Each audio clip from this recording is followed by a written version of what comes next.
Bugun men pensionerlar uchun kuchga kirayotgan yangi cheklovlar va nazorat tartiblari haqida juda muhim ma'lumotlarni tushuntiraman. Bu mavzu har bir pensionerga, pensionerning farzandlariga, vasiylariga, nogironligi bo'lgan shaxslarga, yolg'iz yashayotgan keksalarga va chet elga chiqib kelib yuradigan fuqarolarga bevosita taalluqli. Chunki bitta hujjat vaqtida topshirilmasa, bitta ma'lumot yangilanmasa yoki bitta xatolik e'tibordan chetda qolsa, pensiya to'lovi vaqtincha to'xtatilishi, ortiqcha to'langan pul qaytarib undirilishi yoki qayta hisoblash kechikishi mumkin. Men sizga hammasini oddiy tilda misollar bilan tushuntirib beraman. Kimlar xavotir olishi kerak, kimlar xavotir olmasa ham bo'ladi. Qaysi holatlarda pensiya to'xtatilishi mumkin? Qaysi hujjatlarni tayyorlab qo'yish kerak va muammo bo'lsa qayerga murojaat qilish lozim? Videoni oxirigacha ko'ring. Chunki eng ko'p xatolar aynan mayda ko'ringan nuqtalarda bo'ladi. Hozirning o'zida kanalga obuna bo'ling. Like bosing. Chunki bunday ma'lumotlar ko'pincha odamga aynan kerak bo'lgan paytda topilmay qoladi. Avval qanday edi? Ko'p yillar davomida pensiya olayotgan odamlar bir marta hujjat topshirib, keyin faqat har oy pul tushishini kutib yashardi. Ma'lumotlar ko'pincha qog'oz hujjatlar asosida tekshirilardi. Masalan, odamning yashash manzili o'zgarganmi, chet elga ketganmi, vafot etganmi, ishga kirganmi, nogironlik guruhi uzaytirilganmi yoki yo'qmi, bularning hammasi har doim ham tez aniqlanmasdi. Natijada ayrim hollarda pensiya noto'g'ri hisoblangan, ayrim hollarda esa marhum odam nomiga ham bir necha oy pul tushib turgan holatlar uchragan. Keyin davlat ortiqcha to'langan pulni qaytarishni talab qilgan va bu oila uchun katta muammoga aylangan. Endi nima o'zgaryapti? Asosiy o'zgarish shundaki, pensiya tizimida nazorat kuchaymoqda. Davlat idoralari o'rtasida elektron ma'lumot almashinuvi kengaymoqda. Pensiya jamg'armasi, soliq organlari, FADYO, bandlik tizimi, tibbiy ijtimoiy ekspertiza, banklar, migratsiya va boshqa idoralar ma'lumotlari ko'proq solishtiriladi. Ya'ni endi odam alohida xabar bermasa ham, tizim ayrim o'zgarishlarni o'zi ko'rishi mumkin. Lekin bu yaxshi tomoni bilan birga xavfli tomoni ham bor. Bazada xato ma'lumot bo'lsa, pensioner aziyat chekishi mumkin. Masalan, odam tirik, lekin bazada xato qayd kiritilgan bo'lsa, to'lov kechikishi mumkin. Yoki odam ishga kirgan, lekin buni tushunmagan holda ayrim qo'shimcha to'lovlarni olishda davom etgan bo'lsa, keyin undan pul qaytarish so'ralishi mumkin. Bu yerda eng muhim narsani men alohida ta'kidlayman. Gap hamma pensionerlarning pensiyasi kesiladi degani emas. Gap pensiya olish huquqiga ta'sir qiladigan holatlar bo'yicha nazorat kuchaygani haqida ketmoqda. Kimning hujjati joyida, ma'lumoti to'g'ri, yashash joyi aniq, nogironlik muddati uzaytirilgan, bank kartasi o'z nomida va qonuniy ishlatilayotgan bo'lsa, u odam odatda xavotir olmasligi kerak. Lekin ma'lumotlarni tekshirib qo'yish shart. Birinchi cheklov va nazorat yo'nalishi. Hujjat va shaxsiy ma'lumotlar mosligi. Pensionerning pasporti yoki ID kartasi muddati, ism familiyasi, tug'ilgan sanasi, yashash manzili, telefon raqami va bank rekvizitlari to'g'ri bo'lishi kerak. Agar pasport almashtirilgan bo'lsa, lekin pensiya tizimida eski ma'lumot qolgan bo'lsa, to'lovda kechikish bo'lishi mumkin. Masalan, 18 yoshli otaxon eski pasport bilan pensiya rasmiylashtirgan, keyin ID karta olgan. Ammo bu haqda pensiya bo'limiga xabar bermagan. Bank kartasi yangilanganda ham ma'lumot mos kelmagan. Natijada bir oy pensiya tushmagan. Muammo katta emas, lekin odam ovora bo'ladi. Bankka boradi, pensiya bo'limiga boradi. Ariza yozadi, navbat kutadi. Ikkinchi yo'nalish yashash joyi va doimiy ro'yxat. Agar pensioner boshqa tumanga ko'chsa, uzoq muddat boshqa hududda yashasa yoki ro'yxatdan chiqib ketgan bo'lsa, bu pensiya ishiga ta'sir qilishi mumkin.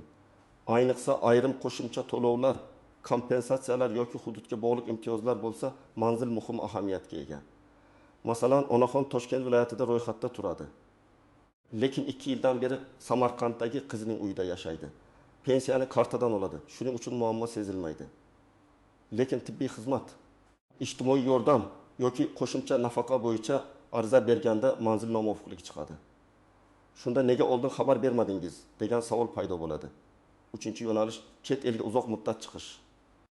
Ko'p pensionerlar farzandlari yoniga Rossiya, Qozog'iston, Turkiya, Janubiy Koreya yoki boshqa davlatlarga borib keladi.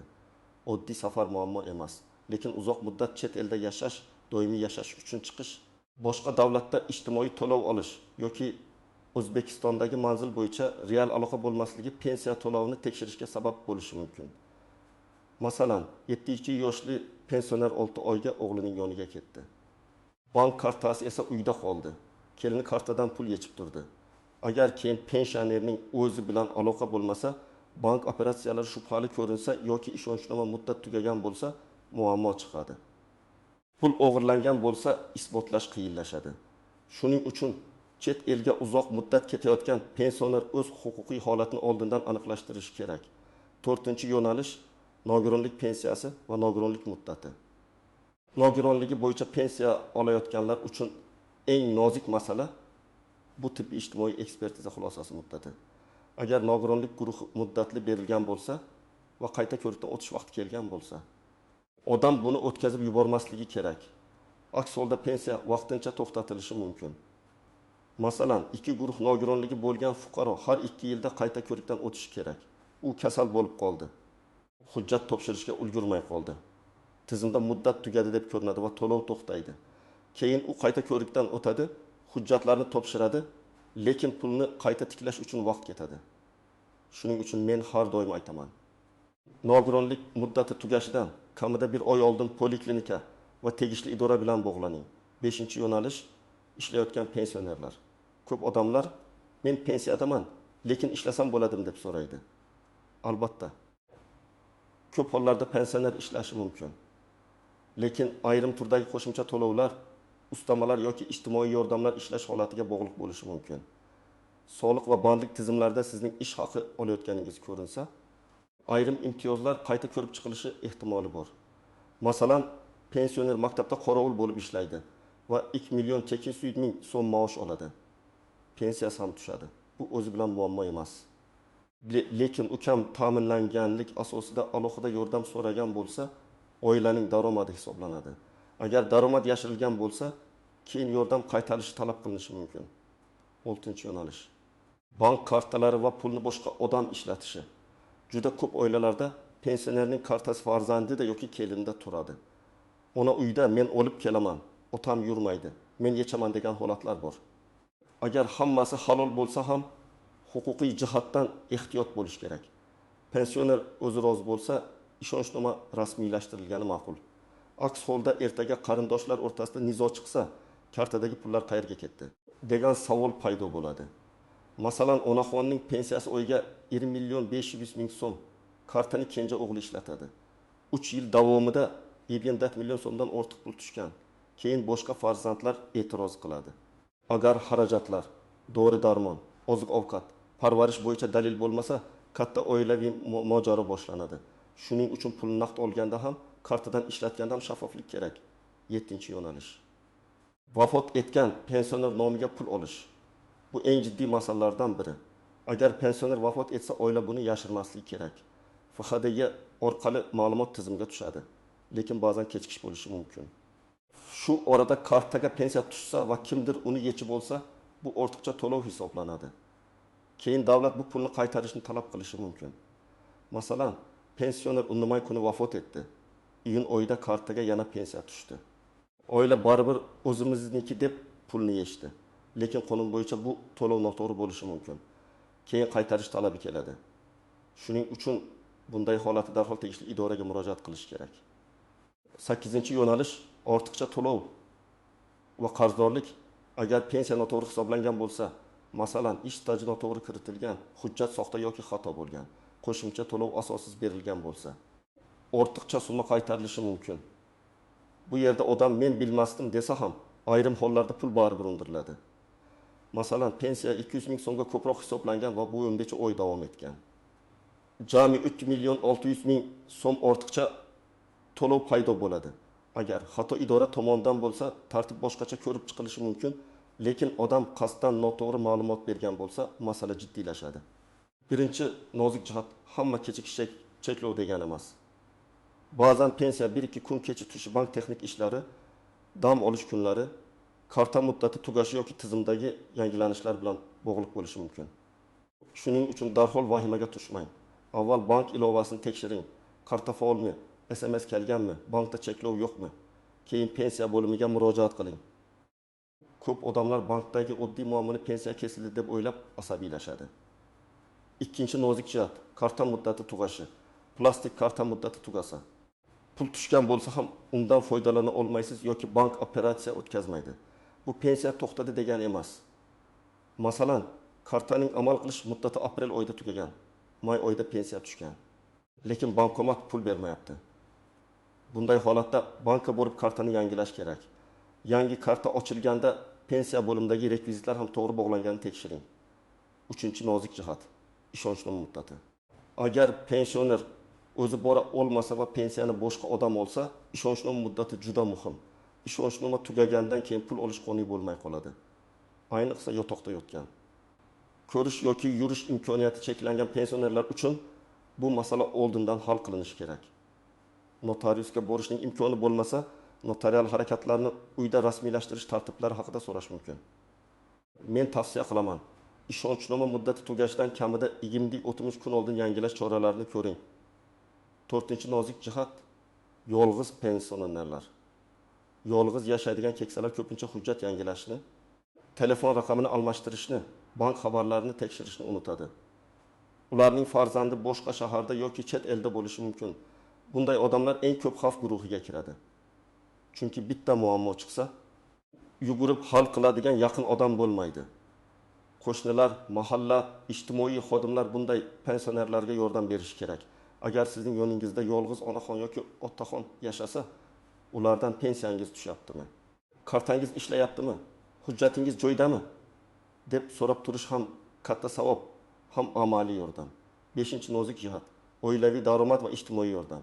Pensiya bilan birga subsidiya moddiy yordam. Parvarish puli yoki boshqa to'lov olayotganlar daromad bo'yicha tekshiruvlarga e'tibor berish kerak. Masalan, pensionerning o'zi kam pensiya oladi, lekin uning nomida avtomobil bor yoki uy ijaraga berilgan. Yoki oiladagi boshqa a'zolar yaxshi daromad oladi. Ayrim yordam turlari bunday holatda rad etilishi mumkin. Bu pensiya rad etiladi degani emas, lekin qo'shimcha yordamga ta'sir qiladi. Ko'pchilik aynan shu joyda adashadi. Nega pensiyam bor ekan, yordam bermayapti deb o'ylaydi. Aslida yordam mezonlari alohida hisoblanadi. 6-nozik jihat pensiyani qayta hisoblash. Ish staji qo'shishi, ish haqi ma'lumotlari topilishi, arxiv hujjatlari aniqlanishi natijasida pensiya oshishi mumkin. Lekin buning uchun odam ariza berishi va hujjat topshirish kerak bo'ladi. Avtomatik ravishda hamma narsa oshib ketadi deb kutish noto'g'ri. Masalan, pensioner avval 22 yil staj bilan pensiyaga chiqqan, keyin arxidan yana 5 yil ishlaganini tasdiqlovchi hujjat topilgan. Agar u ariza bermasa, bu staj hisobga olinmasligi mumkin. Shuning uchun eski mehnat daftarchasi, arxiv ma'lumotnomalari, tashkilotdan olingan ish haqi ma'lumotlari juda muhim. 7-nozik jihat familiya o'zgargan ayollar. Ayollar turmushga chiqqanda familiyasi o'zgargan. Keyin hujjatlar turli familiyada qolgan bo'lishi mumkin.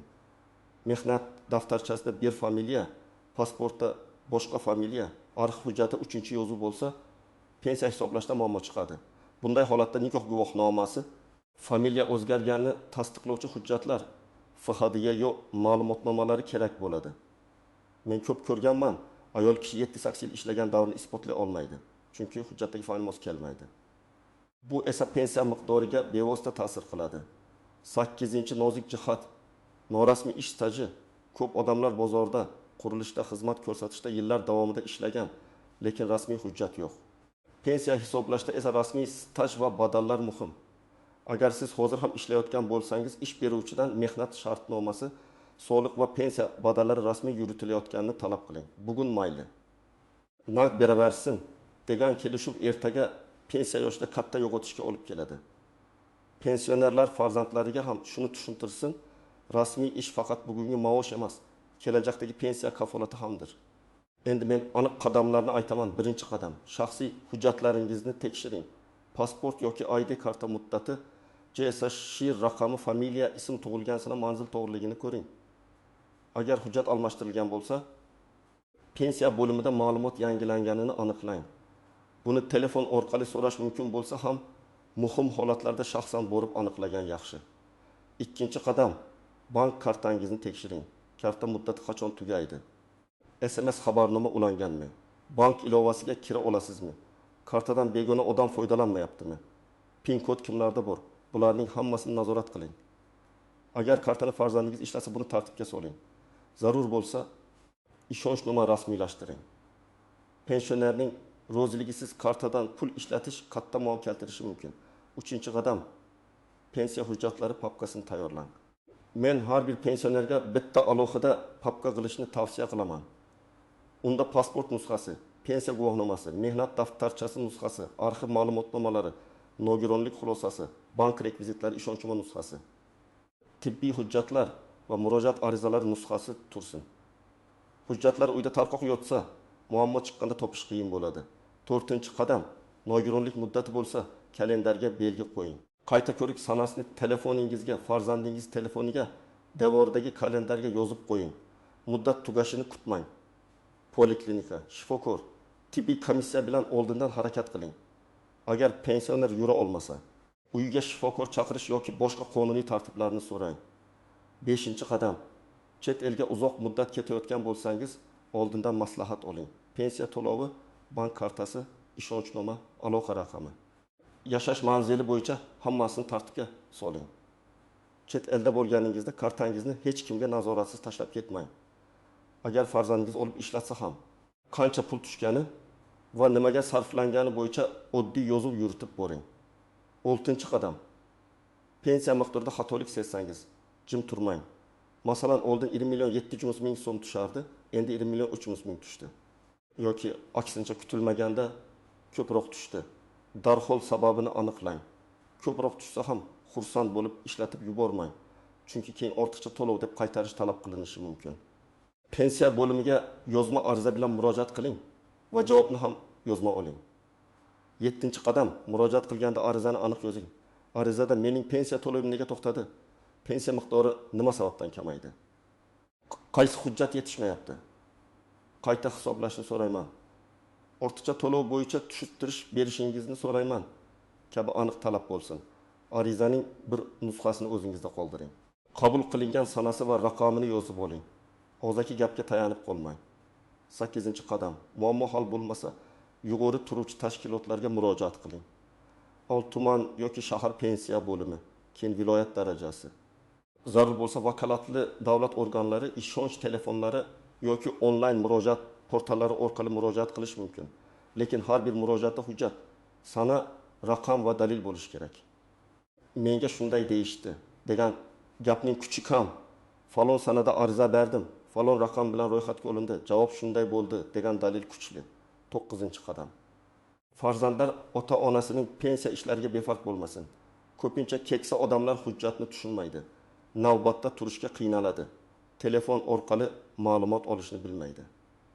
Farzandlar oyda bir marta bo'lsa ham ota-onasining kartasi, hujjati, dori-darmon xarajatlari, pensiya tushumi va kerakli arizalarni tekshirib tursa, ko'p muammolarning oldi olinadi. Demak, pensionerlar uchun asosiy yangilik shuki, nazorat kuchaymoqda. Hujjatlar, bank kartalari, yashash manzili, nogironlik muddati, ish holati, chet elga chiqish, vafot holati va qo'shimcha to'lovlar bo'yicha ma'lumotlar ko'proq tekshiriladi. Bu hammani qo'rqitish uchun emas, balki noto'g'ri to'lovlar, firibgarlik va hujjatdagi xatolarni kamaytirish uchun qilinadi. Lekin oddiy pensioner zarar ko'rmasligi uchun hujjatlarni tartibga solishi, muddatlarni o'tkazib yubormasligi va har qanday o'zgarishni vaqtida ma'lum qilishi kerak. Men sizga tavsiya qilaman bugunoq pasportingizni, bank kartangizni, pensiya hujjatlaringizni va nogironlik muddati bo'lsa, uning sanasini tekshirib chiqing. Agar ota-onangiz pensioner bo'lsa, ularga yordam bering. Bitta tekshiruv bilan keyingi katta muammoning oldini olasiz. Sizning hududingizda pensiya to'lovi, karta, hujjat yoki qayta hisoblash bo'yicha muammo bo'lganmi? Izohlarda yozing. Boshqalar ham tajribangizdan foyda oladi. Video foydali bo'lgan bo'lsa, albatta like bosing. Kanalga obuna bo'ling va yaqinlaringizga ulashing. Chunki bu ma'lumot har bir oilaga kerak bo'lishi mumkin.